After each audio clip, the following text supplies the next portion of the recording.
Deputado Ricardo Trípoli, advogado, filiado ao Partido da Social Democracia Brasileira desde 1988. O deputado está no segundo mandato na Câmara Federal, representando o estado de São Paulo. Foi vereador, deputado estadual e secretário do Meio Ambiente do seu estado. É coordenador do Grupo de Trabalho de Fauna da Frente Parlamentar Ambientalista do Congresso Nacional. Preocupado com o tratamento dado aos animais utilizados em atividades de controle, experimentação, produção e abate, propõe a criação do Estatuto do Bem-Estar Animal. É possível garantir qualidade de vida aos animais, sem prejudicar a economia e a pesquisa científica? Eis a questão. Deputado Ricardo Trípoli, apesar de a causa da proteção animal mobilizar tantos brasileiros, o seu projeto está em tramitação na Câmara desde 2007. A que se deve esse prazo? Eu acredito que é o preconceito que a maioria dos parlamentares tem no que diz respeito ao bem-estar animal. É muito comum você verificar que as pessoas se demonstram ter um grande apreço, um grande carinho pelos animais, mas na prática, na hora de você legislar em função desses animais, você tem uma certa dificuldade. Por conta disso é que o Código Nacional de Proteção Animal está há cerca de 8 anos aguardando a formação de uma comissão que irá analisá-lo. O Eis a Questão trouxe alguns convidados para esse debate. A primeira pergunta é de Paulo Tabanês, médico veterinário, mestre em infectologia. Muito obrigado pelo convite, muito interessante, importante essa discussão tão enriquecedora. É um projeto de lei bastante interessante no que tange à proteção e bem-estar animal. A ambientação dos animais, o alojamento, a condução deles, está tudo muito interessante. O que me preocupou um pouco, senhor deputado, foi a permanência da decisão de eutanásia dos cães frente a várias possibilidades, sejam elas doenças infecto-contagiosas, outras doenças menos importantes como fraturas, etc., ficar ainda sob o julgamento do poder público. Isso nos traz bastante complicações até hoje no Brasil, porque nós vemos que muitos animais são indevidamente sacrificados. Quais são as formas de controle, quais são as formas de policiamento adequado dessas atitudes e mecanismos de eutanásia? E se elas são previstas de fato? Olha, quando nós iniciamos a discussão do Código Federal, nós já tínhamos aprovado no Estado de São Paulo o Código Estadual de Proteção Animal. É um código que recebeu o veto, nós derrubamos o veto, tanto que hoje tem uma ADIM, uma ação direta de inconstitucionalidade, embora ele esteja em vigor e muitos juízes e promotores no Brasil têm utilizado, embora seja um código específico para o nosso Estado, o Estado de São Paulo. Na questão do Código Federal, nós tomamos um pouco mais de cuidado. Ampliamos a discussão com o meio científico, inclusive, no sentido de tentar aprimorarmos os procedimentos. E fomos buscar na experiência dos seres humanos, como é que se faz quando você está no estado terminal, e aí sim nós colocamos que tenha que ter a avaliação de 3 profissionais médicos veterinários e a anuência do proprietário desse animal. Quer dizer, é um caso extremo, não é um caso em que você possa dizer, olha, a qualquer instante você pode proceder. Agora, isso também cabe na regulamentação. Nós estamos estudando ainda, como o projeto sequer foi analisado numa primeira instância, ele é um projeto que tem 137 artigos, né? Ele vai desde a questão da experimentação com os animais, ele vai na questão dos animais de criação, ele vai aos animais domésticos, ele vai aos chamados animais exóticos, que são aqueles que você conhece, são importados e muitas vezes estão nos zoológicos ou indevidamente em alguns circos ainda espalhados pelo Brasil, é que nós estamos, obviamente, propondo um código que é mais próximo. Agora, esse é um dos detalhes que nós estamos ainda verificando na regulamentação da lei. Quem sabe a gente consiga até lá excluir todas as maneiras. Eu sou contra, obviamente, nós trabalhamos para que isso não ocorresse mais no Brasil, mas existem pessoas insensatas, você tem razão, no que diz respeito à aplicação da lei, e é por isso que a gente pretende, na regulamentação, alterar essa medida. Simone Lima também é convidada do Eis a Questão. Ela é diretora-geral da Associação Protetora dos Animais do Distrito Federal ProAnima. Obrigada também pelo convite. É um prazer estar aqui com o deputado, que é uma das principais vozes no Brasil, na esfera legislativa, e a gente acompanha a luta dentro dessa causa, com projetos de lei como a questão dos circos, que também passou da hora de ser aprovado, né, senhor deputado? E outras questões como gestões do senhor deputado junto ao Ministério da Saúde por um controle ético e eficaz da leishmaniose, agora bem recentemente com relação ao nosso pleito para o fim do uso de cosméticos de testagem de animais, né, testagem de cosméticos em animais. E eu gostaria, senhor deputado, de, na verdade, dar um passo atrás e pensar um pouco na questão do próprio conceito do código. Como o senhor sabe, muitas entidades de proteção e muitos, né, grupos ativistas no Brasil se preocupam com se é o momento de você consolidar uma legislação que não é ainda muito avançada. A nosso ver, quando a gente teve a consolidação trabalhista, o Estatuto da Criança e do Adolescente, o Estatuto do Idoso, você já tinha um avanço de concepção da sociedade, de jurisprudência, que permitia com que esse código, com que essas consolidações fossem realmente um avanço. A nossa preocupação é que um código que tenta abranger muitas coisas, numa cultura que ainda é extremamente cruel para com os animais, notadamente de produção e de experimentação que o código toque, nossa preocupação é que esse código acabe ficando aquém do que a gente já tem na Lei de Crimes Ambientais, que foi o grande gol dentro aí, né, que foi conseguido. Olha, veja bem, nós temos duas frentes. Uma é a concepção do Código Nacional, que tem essa complexidade toda, porque abrange todos os tipos de animais. E temos algumas leis esparsas que eu fui apresentando ao longo desses 8 anos, né? Proibição de abate de chinchilas, aumento das penas dos crimes cometidos contra cães e gatos, a proibição dos circos com animais, ou seja, circo que não pode mais ter animal. No Brasil já tem 9 estados brasileiros que proíbem os animais. Agora, estrategicamente, foi a maneira que nós encontramos. Primeiro, para colocar no centro da discussão. O parlamento não estava acostumado a discutir proteção animal. Era uma coisa assim, olha, não, isso é uma coisa meio diletantismo, é meio filosófico. É como quando se instituiu o primeiro grande encontro mundial de meio ambiente no Brasil em 92. É moda, isso vai passar. A questão não é moda. Seres vivos são seres vivos, sejam os nós humanos ou sejam os nossos animais.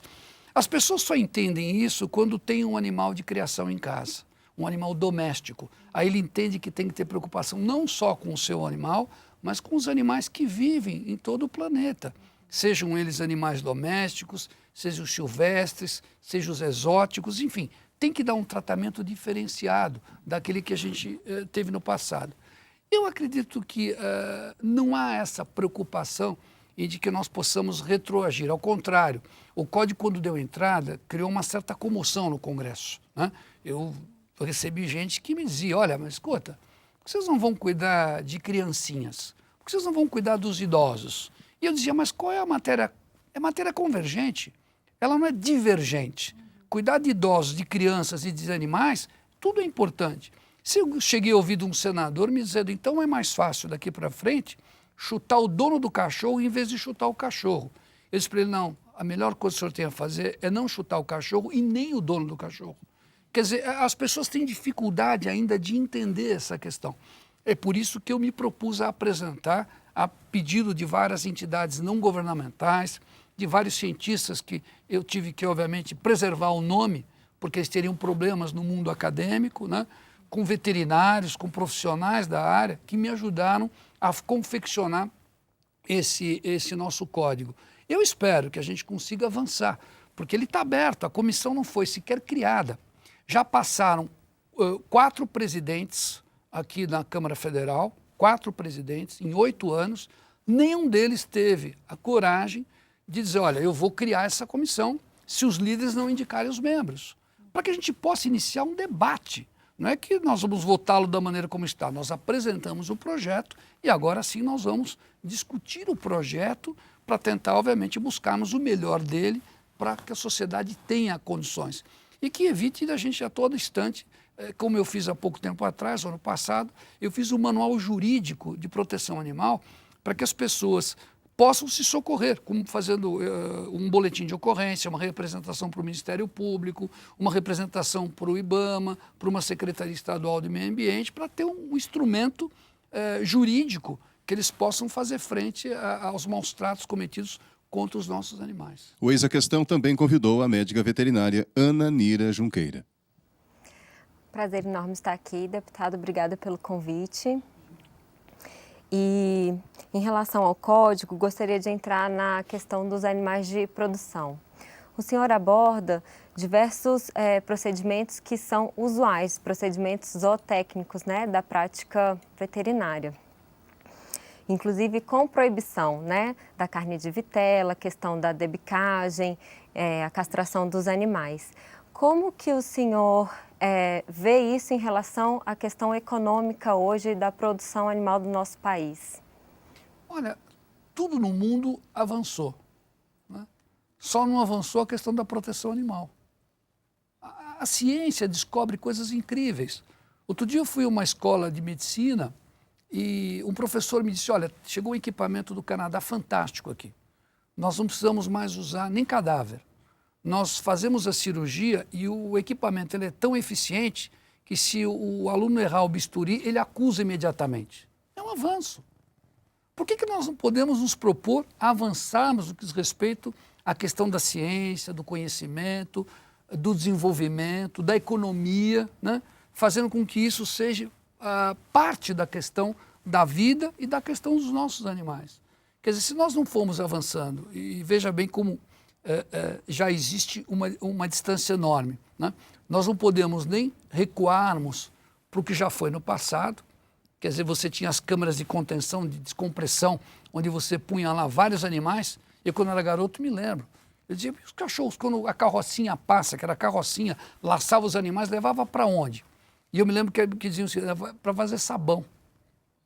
Era isso que diziam antigamente. E realmente, você assistiu uma cena de filmes que eu já assisti, provavelmente vocês já viram, né? Onde você vê pelo vidrinho os animais comprimidos e perdendo ar, né? Sendo asfixiado naquela câmara. Aquilo é um holocausto, né?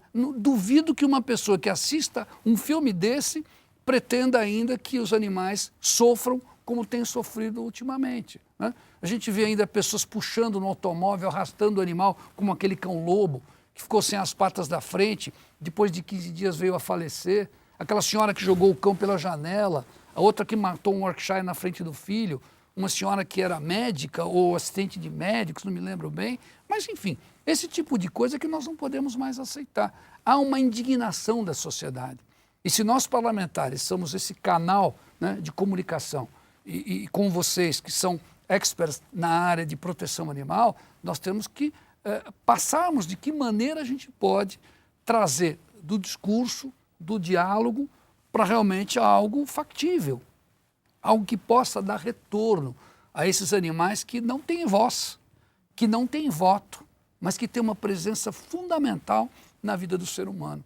Então, eu acho que nós estamos avançando. Eu sou otimista, embora com muita dificuldade, né?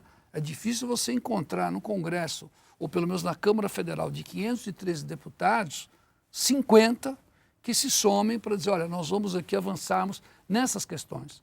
A proposta que nós fizemos de cães e gatos, ela é muito específica, ela é bem dirigida aos animais domésticos. Quem comete pena de crime contra animais domésticos terá pena de 3 a 5 anos de detenção e de reclusão.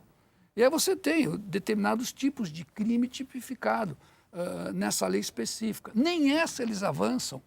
Quer dizer, se nós não formos toda hora colocarmos a questão, e o mundo científico já percebeu isso, né? Hoje você já vê hospitais permitindo a visita dos animais ao paciente. Eu vi já vários hospitais. E por que melhora o tratamento? Por que a pessoa muitas vezes se reabilita só com a presença do animal que ele criou durante 6, 7, 8 anos na sua residência? Quer dizer, porque há uma empatia entre o ser humano com o animal doméstico. Isso está provado cientificamente. Então, por que não reconhecer essa parceria de forma definitiva, né? E pararmos com esses absurdos que acontecem hoje no mundo, né? No Brasil, a gente espera ter uma lei que dê essa garantia jurídica, né, para aquelas entidades que trabalham com proteção animal, para dizer, olha, o que você está fazendo não é correto, tem uma lei que ampare. Outro dia uma ativista me telefonou, ela foi socorrer um animal, que o sujeito tinha um terreno, em que ele pôs 2 cães para tomarem conta do terreno. E chegou lá, ela disse, não, eu vou abrir isso aqui, vou tirar esses animais. Eles estavam sem comida e sem água. Porque ele queria, em vez de contratar um guarda de segurança, ele botou 2 animais. É mais barato, não dá comida, não dá água. E essa protetora foi lá, a polícia deu voz de prisão para ela, não para o proprietário. E aprenderam o animal e quiseram devolver o animal para o sujeito, que já estava fazendo tanto mal ao animal. Quer dizer, são coisas que não dá para aceitar. Agora, se quiserem comparar isso com o ser humano, dá para comparar. Nós não podemos fazer com o animal nem com os seres humanos. A próxima pergunta é do Dr. Paulo Tabanês, que também é membro fundador do Brasileixe, Associação Científica para Estudo da Leishmaniose em Animais. E é sobre leishmaniose mesmo a minha pergunta. Como sabemos, o Brasil tem essa política de controle da leishmaniose que é tão, ao meu ver, vergonhosa frente à academia e à produção científica no mundo. É um dos únicos países do mundo que sacrifica cães sorologicamente reagentes, doentes ou infectados. E muitas vezes comete inúmeros erros de diagnóstico. Então, inúmeras vezes sacrifica cães que nem leishmaniose mesmo tem, mas por erro, da escolha do exame e na condução desse diagnóstico. Qual a interface que existe, se é que existe, entre esse projeto de lei e a leishmaniose, entre tantas outras doenças infecciosas, mas principalmente a leishmaniose, que é que nós vivemos hoje, esse problema tão importante no Brasil? Olha, Tabanês, o que nós temos que verificar é o seguinte, nós precisamos de políticas públicas voltadas à proteção animal. O Ministério da Saúde, ele ignora isso. Ele não entende como um problema de saúde pública a questão dos nossos animais. A não ser na questão da raiva, que é uma coisa mais antiga, que ele entende. Em 2010, eu fui acompanhado por algumas entidades, inclusive a União Internacional de Proteção dos Animais, ao Ministério da Saúde para discutir a questão da leishmaniose. E à época eu me lembro que até as protetoras diziam, mas se pelo menos houver o acolheramento agora, já que é aquela Excalibur, que é uma coleira que vocês conhecem bem, para poder tentar minimizar o problema. E o segundo aspecto é de saúde pública mesmo, que é no sentido de você dizer, o local se estiver infectado pelo mosquito palha, que é o que transmite essa doença, não vai se devolver o animal para aquele local, não resolve nada. Ou o filhote, ou um outro animal voltar para aquele mesmo lugar. Quer dizer, tem que ter uma ação do Ministério da Saúde, como eles fazem com a questão da dengue. Por que operam o mosquito da dengue e não trabalham na questão dos animais? E o acordo naquela época que nós selamos com eles, há 4 anos atrás, era no sentido de, primeiro, a questão do acolheramento. E segundo, eles estariam testando uma vacina que nos disseram lá e que talvez fosse parte da solução do problema. Até agora o Ministério da Saúde não se manifestou. E aí eu volto à questão do instrumento jurídico que nós ainda não temos. E por conta disso eu acho que o Código, a hora que começar a ser discutido, essas questões vão sem sombra de dúvidas aparecer. Esse tema que você levanta da leishmaniose visceral, ela é extremamente fundamental, porque ela afeta diretamente a área muscular do animal.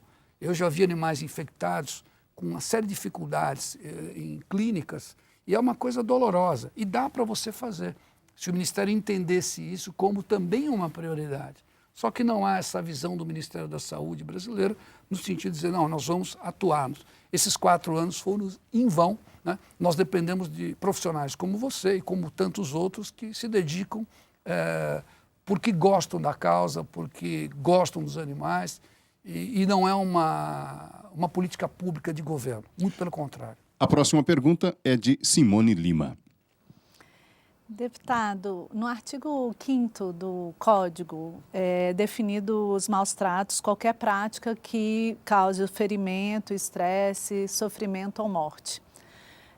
Mais adiante, o Código vem disciplinar a experimentação e a pecuária. Uma pergunta, o senhor acha que é possível existir experimentação em animais sem sofrimento, estresse, morte, e a pecuária industrial sem sofrimento, estresse e morte? Olha, é o início de um processo de discussão, porque dificilmente você convida o setor do agronegócio, principalmente esse que tem um giro financeiro muito alto, a sentar numa mesa para debater. Se você disser para ele, isso aqui é uma questão inatingível, nós vamos encerrar com as atividades. Dificilmente a gente teria alguns parceiros para podermos avançar numa proposta desse tipo. Eu acho que quando a gente coloca, a Analina colocou o negócio da debicagem, a questão da maneira como os animais são tratados durante a retirada de leite, a procriação desses animais, enfim, tem toda uma cadeia a ser desenvolvida. A gente espera, obviamente, no futuro atingirmos o ápice dela, que é aí sim, dizer, olha, agora nós vamos trabalhar de uma maneira diferente. As coisas vão mudar muito, com certeza nós vamos aprimorar. As novas gerações que estão vindo são melhores que as nossas. A próxima pergunta é da doutora Ana Nira Junqueira. Deputado, no artigo 5º também, o senhor estabelece o que são maus tratos e estabelece várias alíneas, exemplos do que são maus tratos. Eu também sou servidora de um órgão ambiental e isso, de fato, é um fator facilitador para o agente de fiscalização, que nem sempre é um veterinário. Mas isso, por outro lado, pode ser muito perigoso, porque a gente não tem como exemplificar todas as situações de maus tratos possíveis. Como o senhor pretende encarar isso no Código? Olha, eu acho que o profissional de veterinária, ele é a pessoa mais indicada para dizer, obviamente, se está ou não cometendo maus tratos. E mais do que isso, você tem que criar conselhos, né, em que você tem instâncias superiores que dizem, olha, são 2, 3 profissionais que vão avaliar. E sem sombra de dúvidas, a questão dos maus tratos está tipificado simplesmente em você poder perceber. Quer dizer, não há como você não verificar se o animal está sem alimento, se o animal está sem água, se o animal está apanhando, se o animal está sendo subjugado. Enfim, tem uma série de questões que você pode levantar. Mas agora o aferimento disso, com certeza, será feito por profissionais. E as entidades, elas estão hoje muito capacitadas, né? Nós avançamos muito nesse campo. Eu acho que as entidades não governamentais, as protetoras, ou protetores que nós chamamos dos nossos animais, estão extremamente preparados para dar condição de que esse código seja implantado e a sua regulamentação feita nessa grande discussão. Deputado Ricardo Trípoli, a reação popular após a divulgação de casos de maus tratos no Instituto Royal pode influenciar na aprovação desse seu projeto? Ele ajuda muito, porque esse é um caso emblemático, né? Eu acho que a resistência dos protetores no sentido de socorrer os animais que estavam sofrendo nesse instituto é muito claro. Tanto que nós já passamos quase 8 meses do que aconteceu lá no Instituto Royal, ano passado. Até hoje os cientistas não dizem que experimentos estavam fazendo naquele local. Ora diziam assim, não, mas nós estamos lá curando o câncer. Muito bem, que cura do câncer vocês estão procedendo? Cientificamente e tal, nunca mostraram nenhum documento. O que nós vimos lá eram câmaras de contenção, animais que ficavam com 40 graus de temperatura e depois menos 3, 4 graus de temperatura, não sei que tipo de teste lá se faziam sobre isso. Animais criados em gaiola, eu inclusive tenho 2 deles comigo, né, que eu sou fiel depositário, e que eles não conseguiam pisar na grama, porque nunca tinham, obviamente, saído daquela gaiola. E animais com 6, 7 anos de vida. O que demonstra que o que estava se fazendo lá era uma barbárie. Era aquilo que, obviamente, era a indústria dos produtos fármacos, que levava a teste, cobrava um absurdo o preço e revendiam para outras empresas. E ela era a testa de ferro de uma indústria de medicamentos do estado de São Paulo. Isso nós já temos prova, porque eu sou relator dessa matéria e ela deve ser apresentada em plenário nos próximos meses. O projeto de lei que cria o Estatuto do Bem-Estar Animal está aguardando a criação de comissão temporária e, posteriormente, seguirá para o plenário. O programa Eis a Questão termina agora. Na semana que vem, mais um debate sobre projetos em tramitação na Câmara dos Deputados. Até lá!